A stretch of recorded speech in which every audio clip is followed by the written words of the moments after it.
이사야서 53장 1절부터 6절 한 구절씩 저와 여러분이 교대를 읽겠습니다. 우리가 들은 것을 누가 믿었느냐? 주님의 능력이 누구에게 나타났느냐? 그는 주님 앞에서 마치 연한 순과 같이 마른 땅에서 나온 짝과 같이 자라서 싹과 같이 그에게는 고운 모양도 없고 훌륭한 풍채도 없으니 우리가 보기에 흠모할 만한 아름다운 모습이 없다. 그는 사람들에게 멸시를 받고 버림을 받고 고통을 많이 겪었다. 그는 언제나 병을 앓고 있었다. 사람들이 그에게서 얼굴을 돌렸고 그가 멸시를 받으니 우리도 덩달아 그를 귀하게 여기지 않았다. 그는 실로 우리가 받아야 할 고통을 대신 받고 우리가 겪어야 할 슬픔을 대신 겪었다. 그러나 우리는 그가 징벌을 받아서 하나님에게 맞으며 고난을 받는다고 생각하였다. 그러나 그가 찔린 것은 우리의 허물 때문이고 그가 상처를 받은 것은 우리의 악함 때문이다. 그가 징계를 받음으로써 우리가 평화를 누리고 그가 매를 맞음으로써 우리의 병이 나았다. 우리는 모두 양처럼 길을 잃고 각기 제 갈 길로 흩어졌으나 주님께서 우리 모두의 죄악을 그에게 지우셨다. 아멘. 예, 오늘 읽은 본문 말씀은 이사야서의 하이라이트다 이렇게 보셔도 좋을 것 같습니다. 이사야서는 여러분들이 1장 1절을 나중에 보시면 1장 1절 한번 보셔도 괜찮아요. 1장 1절에서 밝히고 있는 것처럼 유다왕 우시야 그리고 이제 요담 아하스 그리고 히스기야 시대에 유다와 예루살렘에 대해서 본 이상을 이사야가 기록한 책입니다. 참 재밌는 거는 이사야서가 전체 장수가 몇 장으로 되어 있냐 이 정도는 아셔야 돼요. 전부 66장. 그러니까 성경의 권수하고 똑같아요. 성경이 전부 66권이죠. 구약이 39권, 신약이 27권. 그래서 보통 3, 9, 27 이렇게 외우시면 돼요. 그래서 구약이 39권, 신약이 27권, 3, 9, 27. 그래서 합하면 66. 그래서 옛날에 전화번호가 국번이 두 자리일 때는 천국 전화번호가 농담 삼아 그랬죠. 넌센스 퀴즈로. 천국의 전화번호는 66국에 3927번. 이렇게 얘기했었는데 요새는 뭐 전화번호가 다 네 자리가 돼가지고 그 농담하는 사람은 별로 없을 것 같아요. 옛날엔 그랬어요. 제가 처음 교회 나갈 때만 해도 천국의 전화번호는 66국에 3927번이다. 이렇게 얘기했는데 그래서 그 전체 장수가 66장이라 성경 66권과 그 수가 일치되는 성경의 요약본과 또 같습니다. 그래서 많은 경우에 이사야서는 성경의 축소판이다. 이렇게 얘기를 합니다. 장수도 66장까지 있어서 우선 성경의 권수와 일치가 됩니다. 그래서 구약 성경은 39권인데 그 마지막이 어떻게 끝나냐면 말라기 끝이 돌이키지 아니하면 내가 가서 이 땅에 저주를 내리겠다. 한마디로 그냥 저주로 끝나요. 구약이.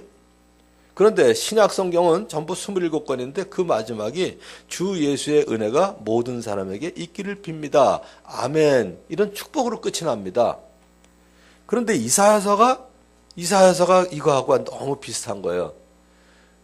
앞에 39장까지, 물론 이제 36장부터 39장까지 넉 장은 히스기야에 대한 역사를 기록하고 있기는 하지만 어쨌든 39장까지는 구약과 같이 하나님의 공의의 심판을 강조합니다.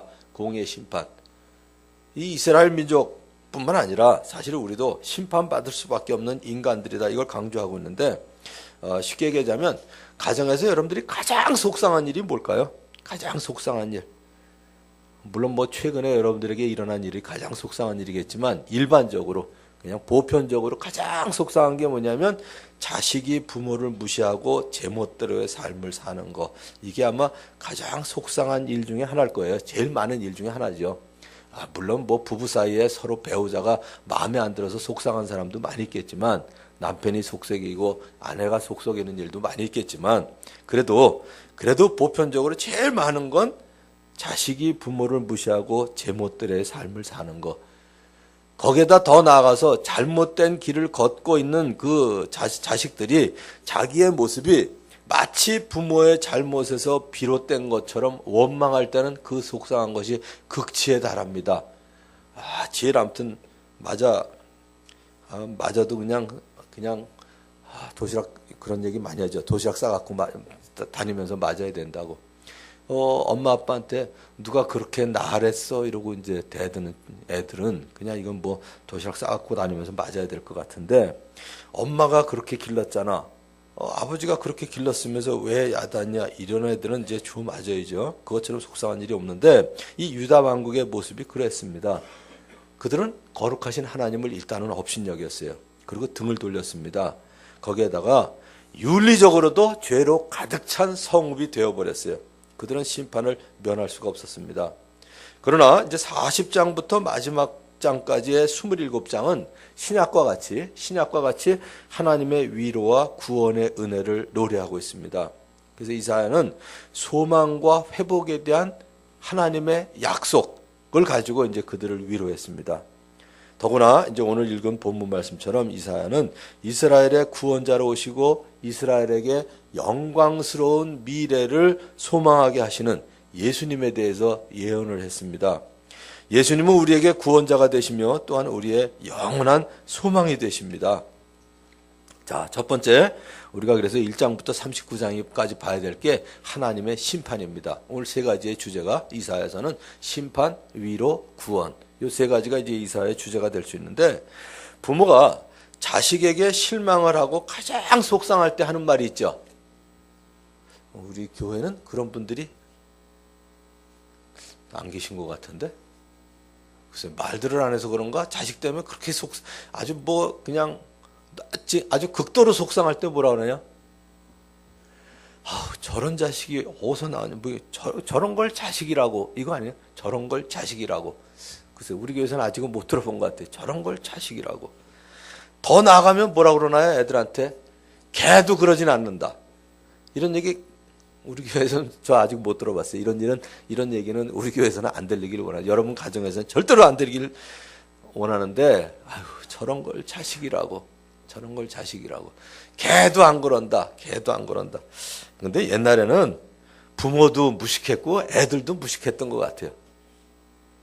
이게 국민소득하고도 좀 연관이 되는 것 같은데, 제가 아무튼 이 대방동에 50년대, 60년대를 살면서 제일 아무튼 지금도 기억이 나는 게 있어요. 그 옆집에 애가 있었는데 애가 말을 안 들으면 그 남자인데 기둥에다 묶어놓고 그러고 때리고요. 찬물을 뿌리고 그래가지고 저것도 엄마인가 그런데 저걸 왜 놨을까? 아무튼 제가 어릴 때도 저걸 왜 놨을까 이런 생각이 많이 있었어요. 요즘은 뭐 그런 거 없는데. 그리고 이제 또 지금도 아무튼 너무 심하다. 저건 말도 안 된다. 인간답지도 않은 거는 이게 기억이 잘 안 없어져요. 옛날엔 그 육교가 많이 있었잖아요. 어떤 엄마가 아기를 하나 업고 그 다음에 남자 하나를 걸리는데 이제 그 밑이 바로 정류장이었어요. 그러니까 이제 자기가 탈 버스가 딱 온 거야. 그러니까 이제 육교에서 내려오면서 얘를 데리고 내려오는데 얘가 걸음이 빠를 리가 없잖아요. 그러니까 이제 한 손을 붙잡고 막 그냥 애가 거의 끌려오다시피 막 내려왔는데 다 내려와서 타려고 보니까 얘가 육교 중간에서 신발이 벗겨진 거예요.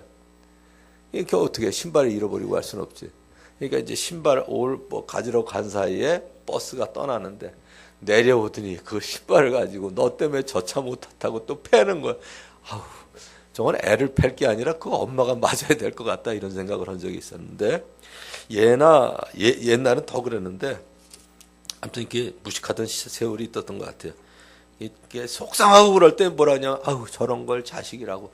걔도 그렇게는 안 하겠다. 이제 이런 얘기를 하는데 왜 제가 이 생각을 하냐면요.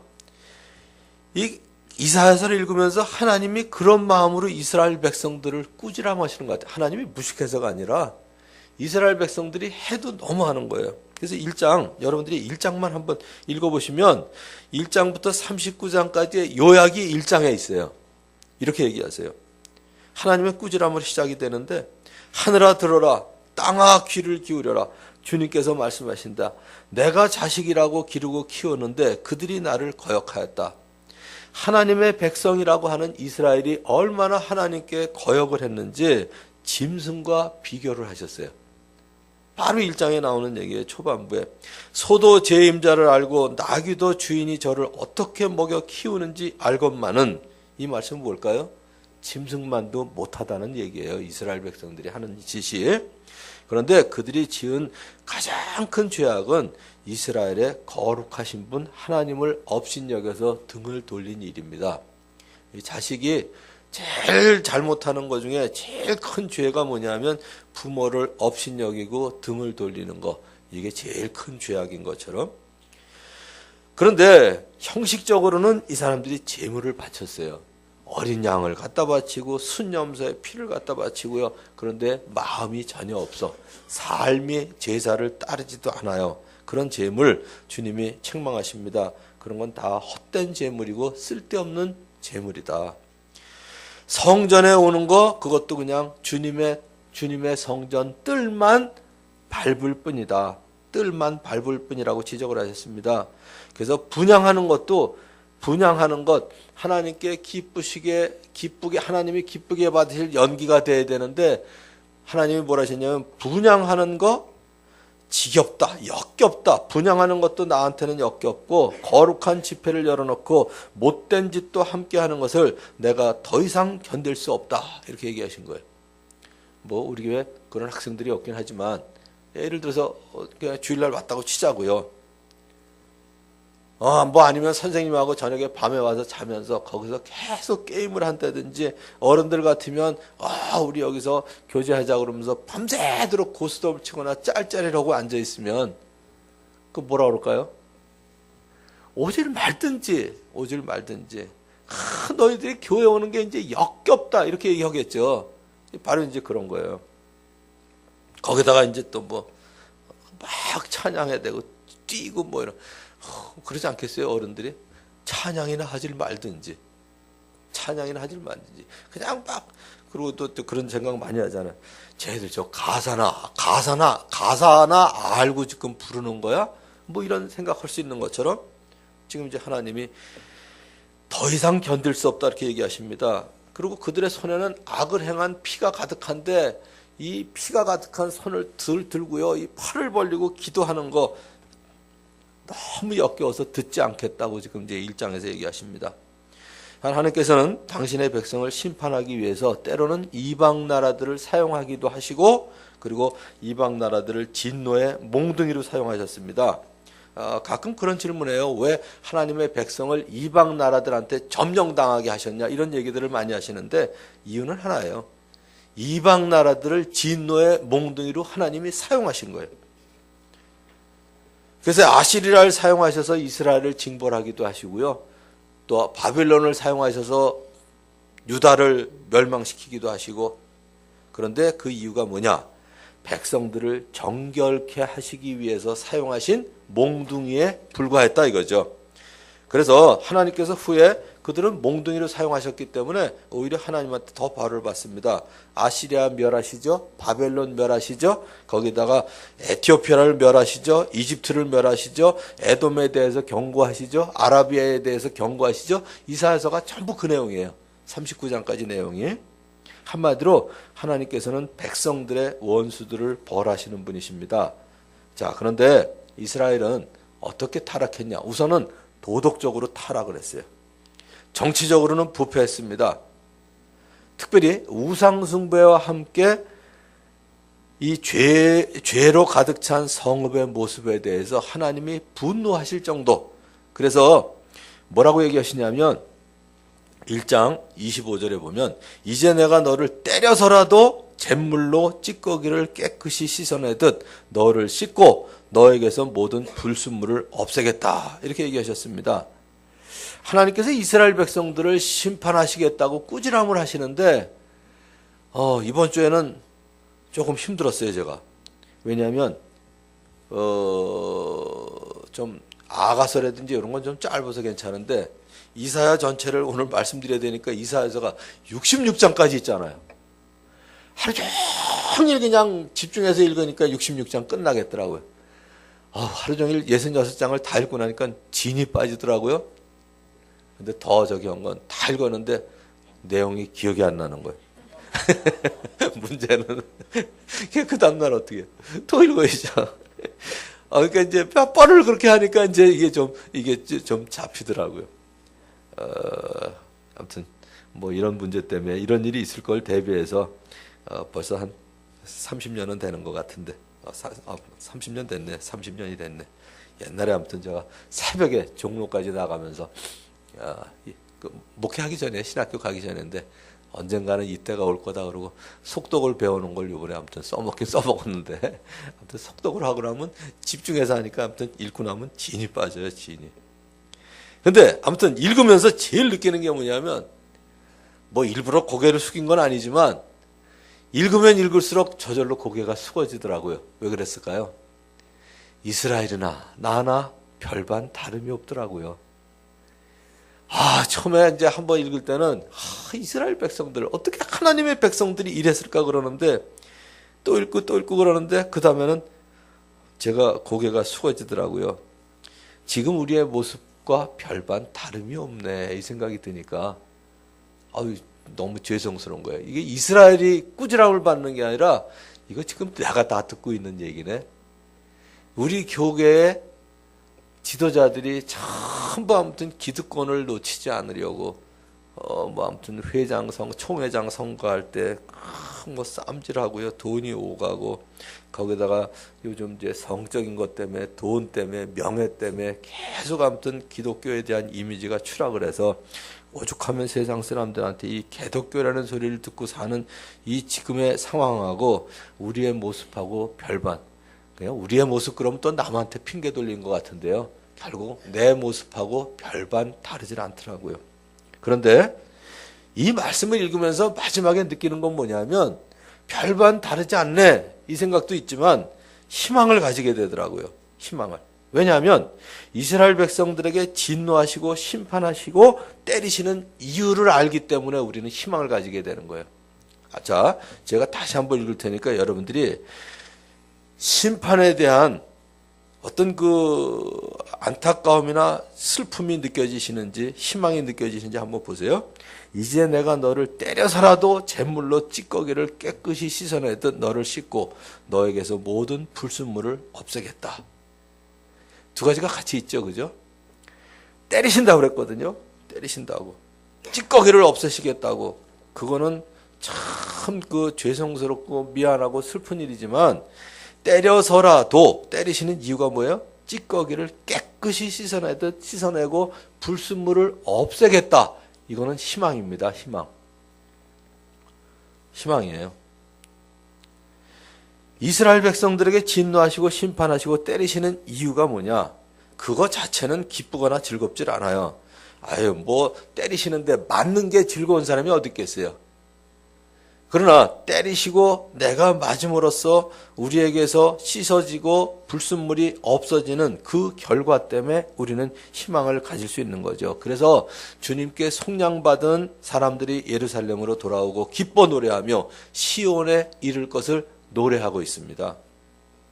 그거를 이제 우리는 기대할 수 있는 거죠. 그래서 기쁨이 그들뿐만 아니라 하나님의 자녀인 우리에게 영원히 머물고 즐거움과 기쁨이 넘칠 것이며 슬픔과 탄식이 사라질 것을 소망하시는 여러분이 되시기를 먼저 주님의 이름으로 축원합니다. 자, 이제 두 번째는 하나님의 위로예요. 아무튼 이사야서를 읽으면서 참 아버지 된 저로서 이 아버지 심정이 이 하나님의 심정이 결국은 하나님의 심정을 닮은 게 결국 아버지의 심정이구나 이런 생각이 들더라고요. 여기 이사야가 이스라엘의 구원에 대한 예언들로 위로를 하고 있는데 아까도 말씀드린 것처럼 36장부터 39장 넉 장은 히스기야 왕에 대한 역사적 사실을 기록하고 있어요. 회고하고 있는데 그래서 결국 심판의 예언은 어디서 끝나냐? 35장에서 일단 끝이 나요. 36장부터 39장까지는 역사니까. 그래서 35장에서 40장으로 이제 이어지는데 여러분들이 로마서를 보시면 그거 들으셨을 거예요. 1장부터 8장까지가 의로우신 하나님 앞에서 심판받을 수밖에 없는 우리. 그런데 예수 그리스도의 십자가로 말미암아 구원받게 된 우리. 이제 구원받은 우리가 바르게 살려고 하는데 이게 잘 안 되잖아요. 그런데 성령께서 이끌어 주시는 그 은혜를 1장부터 8장까지 얘기하는데 9장부터 11장까지 석 장은 이스라엘과 이방인의 관계가 중간에 이렇게 삽입된 거거든요. 그래서 8장에 이은 게 사실은 이제 12장으로 넘어가듯이 여기 이제 이사야서도 마찬가지 35장에서 이제 40장으로 넘어가는데 40장이 이렇게 시작이 됩니다. 너희는 위로하여라. 나의 백성을 위로하여라. 이 말씀으로 시작해서 위로와 희망의 말씀을 주시기 시작합니다. 모든 주권을 가지고 계신 하나님께서 직접 위로해 주신 위로의 말씀이기에 다시 더 위로를 느낄 수 있어요. 뭐 쉽게 얘기하자면 별 볼 일 없는 사람이 나한테 와가지고 위로하면 뭐 위로 받으나 마나 그냥 말은 고맙지만 네가 뭐 나한테 뭐 해줄 수 있겠냐 이러잖아요. 그죠? 근데 직장에서도 최상관이 제일 높은 사람이 와서 위로하면 어때요? 그냥 녹지 않아요?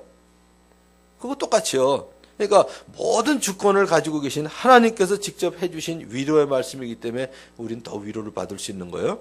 이렇게 얘기하십니다. 40장에서 이제 복역 기간이 끝나고 죄에 대한 형벌도 다 받고 지은 죄에 비하여 갑절의 벌을 주님에게서 받았다고 외쳐라 이렇게 말씀하셨는데 이게 꼭 아버지 된 제가 느끼는 그러니까 하나님이 이게 가끔 제 생각을 하면 하나님의 마음이 더 실감이 나요. 이게 무슨 얘기냐면 이스라엘이 지은 죄에 대해서 갑절의 벌을 주님에게서 받았다. 이렇게 얘기해라 그랬거든요. 근데 한번 생각해 보세요. 이스라엘이 지은 죄에 갑절의 벌을 주님이 주셨나요? 받아야 될 벌의 2배나 더 주셨어요? 아닌 것 같아요. 그들이 벌 받아야 될 그 벌에 비해서 자기들이 지은 죄에 비하면 10분의 1도 벌을 안 받았어요. 보면. 그러니까 이게 집에서 애들을 키울 때도 보면 그들이 잘못한 거에 비하면 10분의 1도 사실은 벌을 안 받았는데 아버지들이 보통 뭐라고 그래요? 혼내놓고 난 다음에 이게 이제 마음이 아픈 거예요. 그러니까 이제 아버지가 당연히 맞아야 될 그거에 대해서 이제 벌을 주고 난 다음에도 애들을 끌어안고 뭐라나요? 에휴, 공연히 맞았지? 근데 다음부터 그러지 마. 그런다. 공연히 맞았지? 공연히 맞았나요? 맞을 걸 맞았죠. 근데 아버지 심정에서는 그런 거예요. 에휴, 그냥 조금 덜 때릴 걸. 근데 사실은 자기들이 잘못한 거에 비하면 제가 보기에는 이사야서를 읽으면서 그 이스라엘 백성들이 지은 죄에 비하면 10분의 1도 지금 꾸지람을 안 받았어요. 10분의 1도 벌을 안 받았는데 하나님은 뭐라고 얘기하시냐면 너희들이 지은 죄에 비해서 갑절의 벌을 받았구나 이러시는 거예요. 아무튼 뭐 자식이 잘못한 것에 대해서 벌을 주고 난 다음에 벌을 준 것 자체가 속이 상해서 방에 들어가거나 화장실에 가서 몰래 우는 아버지의 심정을 느끼는 것 같아요. 자꾸 이런 거 얘기할 때 요즘 본 그 뉴스 자꾸 연상시키지 마세요. 뭐 자기 딸을 그냥 죽이고 방치해놓은 그런 그 아버지, 거기다 최근에는 또 목사까지 있어가지고 요새 아주 제가 전도하려면 너무 힘들어요. 어떻게 그런 목사가 있냐 뭐 이런 질문 나올까봐 전도하려면 아주 캥기긴 하는데 정상적인 아버지가 아닌 경우 말고요. 진짜 정상적인 바람직한 그런 아버지는 이 바로 하나님의 마음을 본받은 것 같아요. 진짜 하나님의 형상을 본받게 만드셨다는 느낌이 자꾸 듭니다. 자, 하나님은 어느 무엇과도 비교할 수 없는 하나님이십니다. 하나님을 누구와 같다고 표현을 하겠어요? 어느 형상에 비기겠어요? 기껏해야 사람이 만들 수 있는 거는 하나님의 형상, 그거 어떻게 만들겠어요? 근데 기껏해야 사람이 만들 수 있는 게 우상이에요. 제일 재밌는 게 제가 아무튼 뭐 천수상인가 그걸 보면서 야, 저게 사람 마음이구나 그랬어요. 제가 몇 년 전에 한번 말씀드렸는데 손이 어떻게 돼 있어요? 여기서부터 여기까지 동그랗게 돼가지고 쫙쫙쫙쫙쫙쫙쫙 해가지고 손이 진짜 청견지는 세보지도 않았어요. 내가 뭐 그 쓸데없는 짓을 할 거 없어서. 근데 여기서부터 그냥 손이 몇 겹으로 쫙 있어가지고 쫙 해서 그 이름이 천수상이더라고요. 손이 1000개. 왜 그럴까요? 누구를 도와주려면 손이 있어야 되잖아요. 그러니까 손이 2개만 가지고는 뭐 도울 수 있는 게 한계가 있으니까 손이 1000개가 있어야 돼. 또 누구를 도와주려면 이렇게 안 된 꼴을 봐야 되잖아요. 그러니까 어떻게 해야 돼요? 눈을 수없이 만들어야죠. 그러니까 수없이 만들 수 없으니까 이제 어떤 사람은 또 한 개만 해요. 그냥 한 눈에 다 본다고. 2눈도 안 만들고 한 눈 만들고. 어디에는 이제 다리를 여러 개 만든. 그러니까 이게 사람의 한계가 그거예요. 그런데 우상이란 여기 이사야서에 뭐라고 써 있냐면 우상이란 대장장이가 부어 만들고 도금장이가 금을 입히고 은사슬을 만들어 걸친 것입니다. 그것도 금이나 은을 구할 형편이 못 되는 사람은 썩지 않는 나무를 골라서 구하여 놓고 넘어지지 않도록 만들어 놓은 것. 그게 우상이에요. 그러니까 넘어지지 않도록 누굴 불러요? 숙련된 기술자를 찾습니다. 그런데 우상은 입이 있어도 일단 말을 못해요. 눈이 있어도 보지를 못합니다. 귀가 있어도 듣지를 못해요. 코가 있어도 숨을 못 쉬어요. 그러니까 시편 135편에서 명확하게 얘기합니다. 그것을 우상에게 절하는 사람은 그 우상이나 다를 바가 없다 이거죠. 우상이나. 그러니까 또 요즘 또 멋있는 말이 있어요. 불상은 부처가 아니다. 우상이 그게 신이 아니라 우상 그 너머에 있는 천지에 가득한 부처를 봐야 된다. 이 말에 또 녹아가지고 요새 아무튼 불티나게 팔리는 책 있죠. 제가 어쨌든 저는 봐야지 어떻게 해요. 이런 질문 저런 질문에 대해서 상담을 해야 되니까. 온 우주에 그게 하나님 찬 분이 바로 하나님이신 것만 알면 다 해결이 되는데 왜 저럴까 하는 생각이 드는데 아무튼 보면서 그런 생각이 들었어요. 영원하신 하나님, 땅끝까지 창조하신 하나님을 아버지로 모시고 있는 나는 일단은 가장 큰 복을 받은 사람이더라고요. 복을 받은 사람이 얼마나 세상에 미혹하는 게 많아요. 낮에 합정명만 나가도 아무튼 미혹하는 거 계속 나눠주잖아요. 이단들이 나눠주고 아무튼 나눠주는데 하나님 믿는 사람이 사실 17%라고 하지만 제가 보기에는 우리나라에 10%도 안 되는 것 같아요. 그런데 그 안에 우리가 들어가 있거든요. 90%에 들어가기가 쉬워요? 10% 안에 들어가기가 쉬워요? 당연히 90%죠 더구나 우리는 미혹받기 너무 좋은 체질을 갖고 있는데 영원하신 하나님, 창조주이신 하나님, 아버지로 모시고 있는 우리들은 그것만 해도 이건 진짜 큰 복을 받은 거다. 그거 알면서 기쁨과 감사와 찬양이 넘치지 않으면 이건 양심불량이다 이 생각이 들더라고요. 그래서 혹시라도 오늘 예배에 오시면서 기쁨이 없다든지 감사가 없다든지 찬양이 없었으면 회개하시고 오늘 예배를 마치고 갈 때는 기쁨과 감사와 찬양이 넘치시길 바랍니다. 하나님은 목자와 같이 그의 양떼를 먹이시고 품에 안으시고 조심스럽게 아주 주의 깊게 우리를 이끌어 가십니다. 그러므로 주님을 소망으로 삼는 사람은 새 힘을 얻으며 독수리가 날개치며 솟아오르듯 올라가고요. 뛰어도 지치지 않고 걸어도 피곤하지 않는다고 약속하셨습니다. 왜? 하나님은 피곤을 느끼질 않으세요. 지칠 줄 모르세요. 그 지혜가 무궁하신 분입니다. 그래서 피곤한 사람에게 힘을 주시고 기운을 잃은 사람에게 기력을 주시는 분입니다. 스스로 기력을 찾으려고 하지 마시고요. 스스로 힘을 얻으려고 하지 마시고요. 힘을 주시는 하나님, 기력을 주시는 하나님을 신뢰하는 여러분 되시길 바랍니다. 하나님은 지금 우리에게 동일한 위로를 해주십니다. 우리는 성령의 능력을 힘입어서 예수는 주님이시다 하고 고백함으로써 하나님의 자녀가 되었기 때문입니다. 선한 일을 우리 가운데 시작하신 하나님께서 그리스도의 예수의 날까지 이루신다고 약속을 해주셨고요. 우리 안에 내주하시는 성령님이 우리 안에 역사하셔서 어떻게 하면 하나님을 기쁘시게 할 수 있을까? 그것을 염원하면서 또한 실천하게 해주십니다. 그렇기 때문에 우리는 하나님께서부터 위로부터 부르신 그 부름의 상을 위해서 그 상을 받으려고 목표점을 향해서 달려가고 있는데 그뿐인가요? 우리의 하나님께서 그 풍성하심을 따라서 그리스도 예수 안에 있는 영광으로 우리에게 필요한 것을 모두 채우신다고 약속하셨습니다. 이 약속을 믿는 여러분 되시기를 주님의 이름으로 축원합니다. 이제 마지막 한 가지 중요한 게 뭐냐면 구원입니다. 구원. 이스라엘 백성을 향한 하나님의 궁극적인 목표는 그저 위로 정도가 아니라 구원이에요.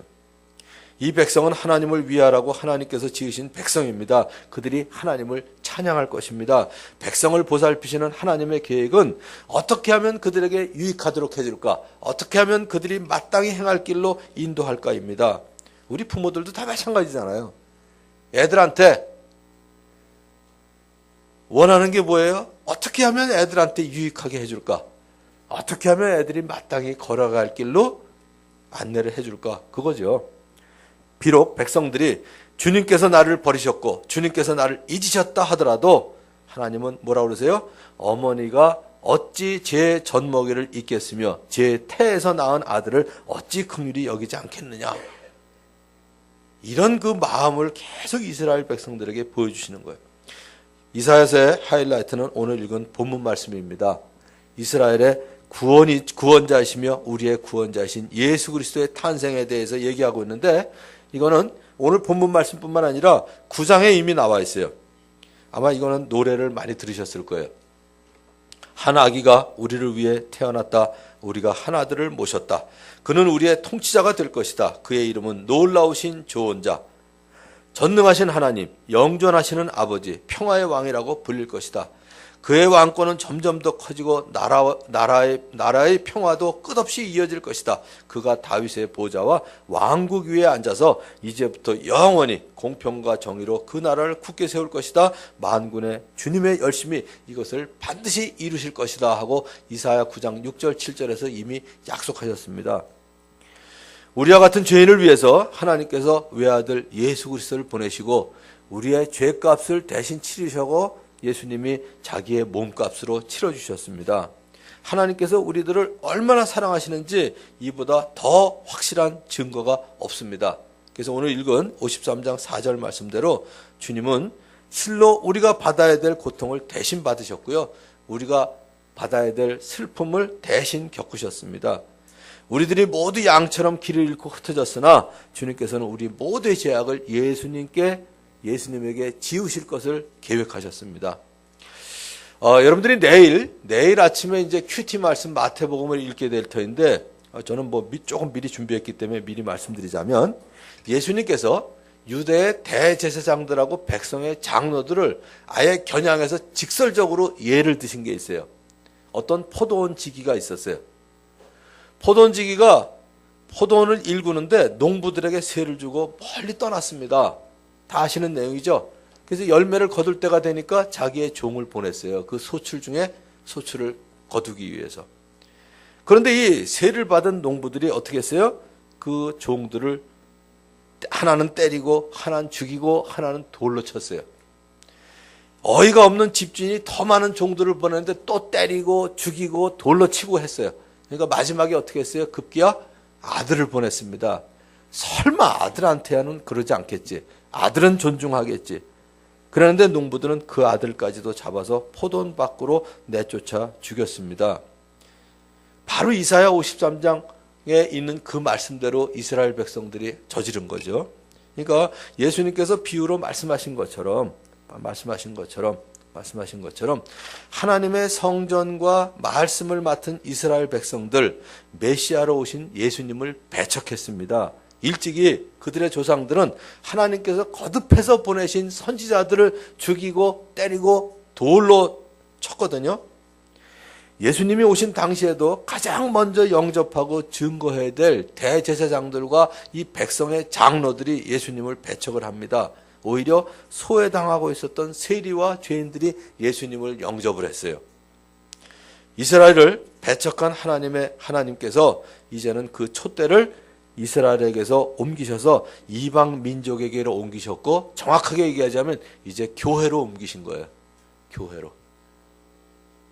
그런데 이스라엘의 대제사장들이나 이스라엘의 백성들의 장로들이 그런 것처럼 자기의 기득권을 잃지 않기 위해서 그거를 통해서 더 자기의 그냥 이기적인 생각 가운데 있다면 하나님께서 그 교회에서도 촛대를 옮기실 거거든요.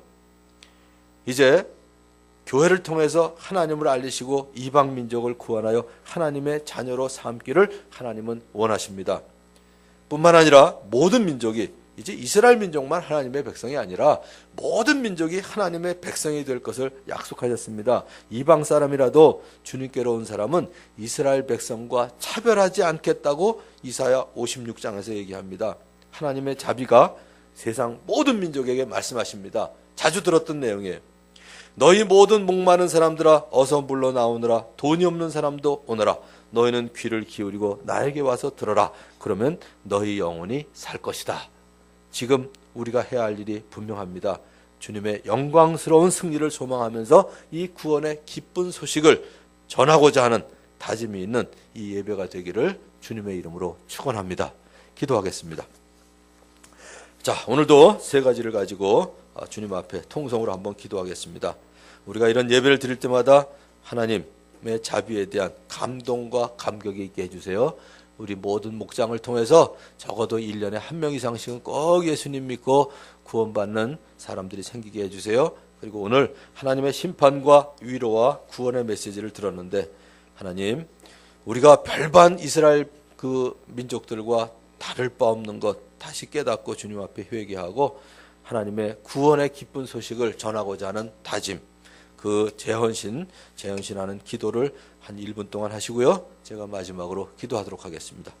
하나님 아버지 감사합니다. 우리에게 하나님의 심판과 위로와 그리고 구원의 메시지를 들려주시니 감사합니다. 아버지 하나님, 우리가 이런